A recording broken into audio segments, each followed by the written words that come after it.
వాతావరణ మార్పులు ముదిరే కొద్దీ హైదరాబాద్, బెంగళూరు, పుణె వంటి నగరాలకు వలసలు పెరిగే ప్రమాదం పొంచి ఉందని ఇన్ఫోసిస్ సహ వ్యవస్థాపకుడు నారాయణమూర్తి హెచ్చరించారు. ప్రకృతి విపత్తులు తట్టుకోలేని ప్రాంతాల నుంచి లక్షల కొద్దీ జనాభా నగరాలకు వలసపోవచ్చని ఆందోళన వ్యక్తం చేశారు.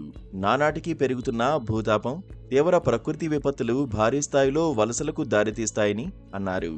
పూణేలో జరిగిన ఓ కార్యక్రమంలో పాల్గొన్న ఆయన కీలక వ్యాఖ్యలు చేశారు. రాబోయే 25 ఏళ్లలో కొన్ని గ్రామీణ ప్రాంతాలు నివాసయోగ్యత కోల్పోతాయని చెప్పారు. ఇప్పటికే మౌలిక వసతుల లేమి, కాలుష్యంతో సతమతమవుతున్న నగరాలపై ఈ వలసలు పెనుభారం మోపుతాయని తెలిపారు.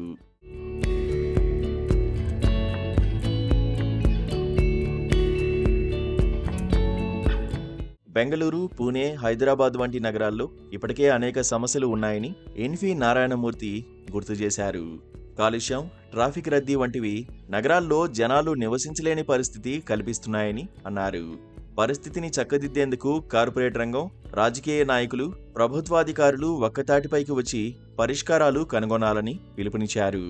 వలసలతో నగరాలు కుప్పకూలకుండా ఉండేందుకు ఇది అత్యంత ఆవశ్యకమని చెప్పుకొచ్చారు. కార్పొరేట్ రంగం ఈ అంశంలో చొరవ తీసుకోవాలని అన్నారు. సమస్య తీవ్రంగా ఉన్నప్పటికీ వీటిని అధిగమించే సత్తా భారత్కు ఉందని ఆయన ఆశాభావం వ్యక్తం చేశారు.